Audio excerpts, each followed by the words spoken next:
Welcome back to Tarot by the Bay. I'm David. Okay, I had something up on my community page today. There's a TikTok creator called Hawk. He's a lawyer by trade, lives in San Francisco, or is moving out of the area, but he's in the Bay Area still. Regardless, he's one of the creators that I watch. And when the Supreme Court decision came down, he was really disappointed and angry and frustrated with the court's decision because he wanted, that information out before the election. And between that video and videos this morning, he noted that it was the 5 male Supreme Court justices that were causing the problem. That they were the ones not even considering the current issues brought before them, but improbable hypotheticals that could happen later on. And it was the female justices that were holding Trump's lawyers to account for this ridiculous argument that presidents are kings. In further videos made by Hawk, and I've got one linked on my community page. Check it out if you have an opportunity. I'll also have a link in this video in the description. He discussed something that I hadn't considered before. Well, first off, he was mentioning how it's the females that are holding Trump accountable, and black females. And, we've spiritually been hearing about the rise of women, the rise in the power of women, the age of Aquarius. You've heard multiple of the tarot readers and intuitives that we all watch, say, Linda G in particular, just trumpeting this whole thing that it was going to be women that brought Trump down. And, you've got Letitia James, a black woman. You've got Fani Willis, a black woman. You've got Tanya Chutkan, a black woman. You've got, Stormy Daniels and Karen McDougal, for their own part, are going to do that. You now have the 3 Supreme Court justices, the female justices, plus the 1 conservative justice, that are all doing things to hold this guy accountable for his rotten acts. So it was cool that he was recognizing that. The other thing he pointed out, I don't know if he thought this himself or if he heard it from like Ari Melber or some source like that, but 2 things. One, Amy Coney Barrett did suggest that Jack Smith could reduce the indictment to just covering personal acts instead of official acts. That's what the male justice is saying. Well, how do you know what's a presidential act versus a private act? That type of thing.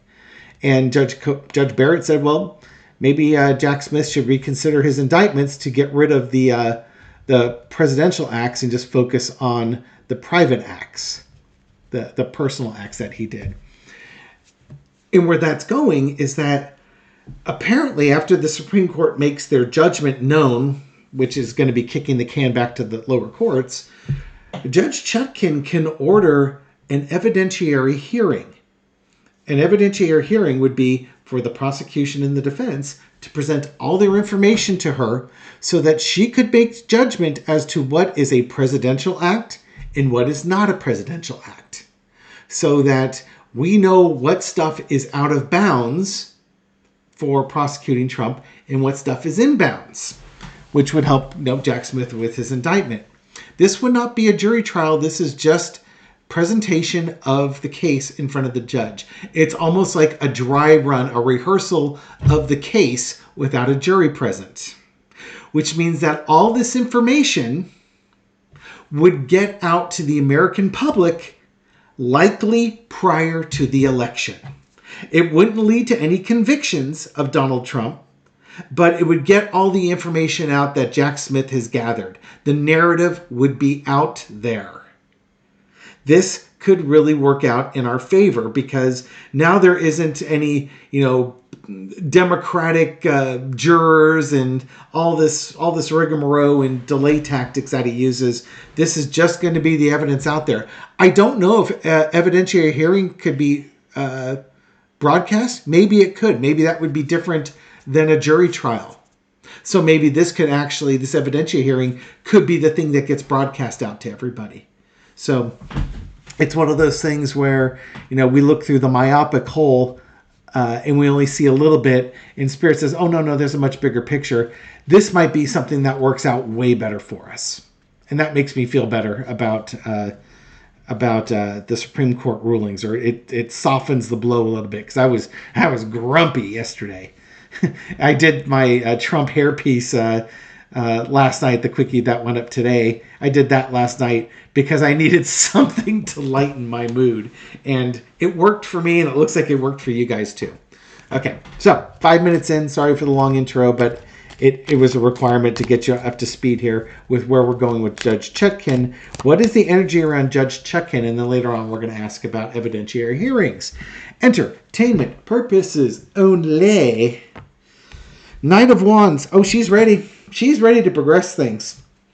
This woman doesn't sleep.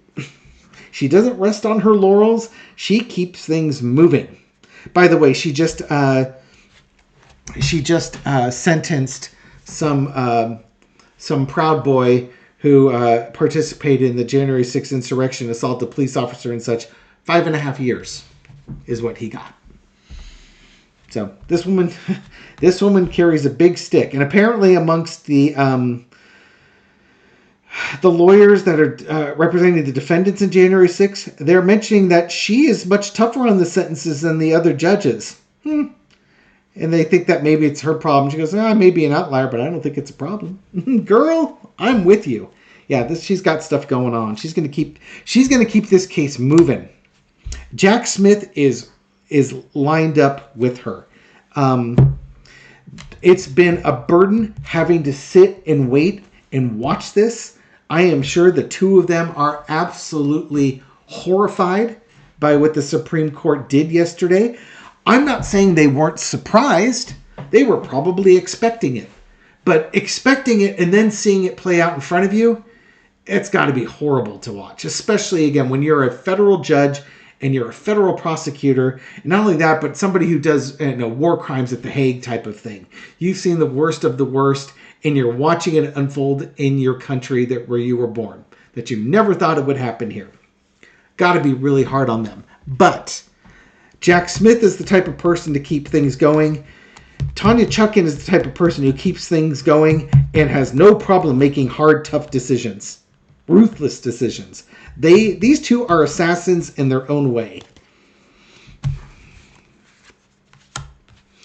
In the past, look at these 10 cards, these endings. The case was brought basically to a standstill with this ridiculous immunity. Presidents have absolute immunity. This thing should have never gone off the ground. And I think she understood the minute the Supreme Court took this, the chances of getting this case tried before the elections was pretty much done. It wasn't going to happen. It was going to be too difficult, too many challenges to overcome in order to get this thing started before November. Current situation is the Four of Cups. After being dealt, this is if life gives you lemons, make lemonade. After making decisions that were challenged, and it went to the appeals court and the DC appeals court, all these different courts. Here comes the Supreme Court offering her some condolences, if you will.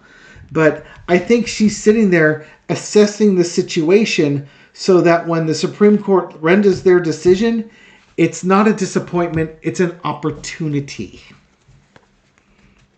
Opportunity to go forward with ruthlessness. The overarching energy is the Page of Swords.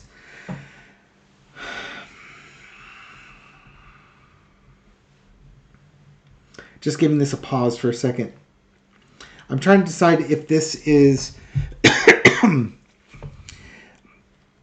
it's a messaging about a new path forward. It's a new idea. Coming forward with a new idea. Again, when you have all these bitter lemon, sour lemon cups in front of you, and there's an idea of how to put some sugar in this lemonade here. And the lesson to be learned is the Page of Cups. Thinking, you've got all these cups here, and now you're just going to put on your crazy suit. All right. That whole idea of an evidentiary hearing, maybe that's something I wouldn't have considered before, but if this is what I need to do, if I need to put on this blue cat and drink out of this cup with this blue fish in it, in order to get the information out to the crazies, then that's what I'm going to do. I think the Supreme Court, with their immature ruling, that's just, QAnon crazy stuff, that's just helping Trump out, they've given Tanya Chutkan and Jack Smith a huge opportunity that wasn't there before.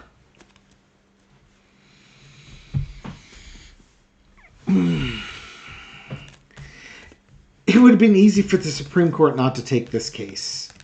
It would have been so easy. The fact that they took it and this is where they went with it, the Supreme Court's not going to give Trump absolute immunity. That's not going to happen. They just want to kick the can down the road enough that if this case the trial couldn't happen before November. They were going to tie it up in the courts and make sure the trial couldn't happen before November. But an evidentiary hearing is not covered by that. And I don't think you can appeal an evidentiary hearing. How about that? Oh, I think Clarence and his buddies effed up. I think they effed up. How's Jack Smith feeling? Or give me the energy around an evidentiary hearing. If there's an evidentiary hearing, how is the judge looking at that? How would Jack Smith look at that? What's just the energy around a potential evidentiary hearing? Is that something that could even happen? The moon card. Don't know yet. There's a lot of things to sort out. First off, we have to get the judgment from the Supreme Court. But this could be a dark horse idea. Cross with the Three of Coins, backroom dealings and such. Yeah, there's some stuff going on. I don't know if it's the Federalist Society or dark money with this. I think this talk about the Supreme Court with their baffling ruling and the money and stuff that's gone behind it. Maybe it's also that she's secretly deciding what she's going to do in that evidentiary hearings. She's going to keep that on the down low. But the messaging's changed. There's messaging. Messaging came quickly. I think this is the Supreme Court not making up their mind. And there's backroom deals going on here. We got King of Swords in the past. Am I right on this one? I'm going to have to throw some cards here to figure out. We got Donald Trump. We got the justice system. We got the government. And we got the four. Okay, no, we're back to the evidentiary hearing or thereabouts. This is going to be about the Supreme Court trying to keep the evidence hidden about the insurrection, about who was involved in the insurrection, because, there's some hot rumors that if Ginny Thomas was involved, she might have talked to her best friend, who happens to be a Supreme Court justice who did not recuse himself from this case. The backroom dealings going on. Looming in the background is Jack Smith. They know Jack Smith has the goods, and they can't let Jack Smith do that. So they gave Trump a favor. They can't let the January 6th case make it before the election, so they did Trump a favor. But unbeknownst to themselves, in the acting as the Supreme Court, the highest court in the land, in doing that, they may have actually allowed for justice to be served, because now the courts can move without a jury trial. They can go to an evidentiary trial. And that's something that can happen. It's a good idea. Let's have an evidentiary trial. And things are going to move. And because of this, things are going to start moving quickly. Much more quickly than they would have before. Because I think for... now, I don't know if the evidentiary trial would still be on the 90 days. That was... we had that 90-day delay that we were going to have to wait for. So, if the Supreme Court takes a month, basically beginning of June, that was going to take it to beginning of September if she has to wait those 90 days. I don't know if that evidentiary hearing has to wait the 90 days. It might be able to come sooner. get that on the case, because now you need to decide what can and cannot be he can be indicted for. That's a justification to have that hearing. I like it. I hope that gives you some peace of mind with all the craziness that's going on here. We will find out more information probably in the next 5 or 6 weeks, would be my guess. So let's reconvene mid-June or so and see how things all pan out from here. All right. Thank you very much for watching this video and supporting my channel. I appreciate it. Thank you very much for your likes, shares, comments, everything you do to help feed the YouTube algorithm so this video makes it out to a wider audience. To folks discovering this channel recently or for the first time, welcome to the channel. Glad you found us. I hope you found this reading insightful, and I'll catch you on the next one. Take care.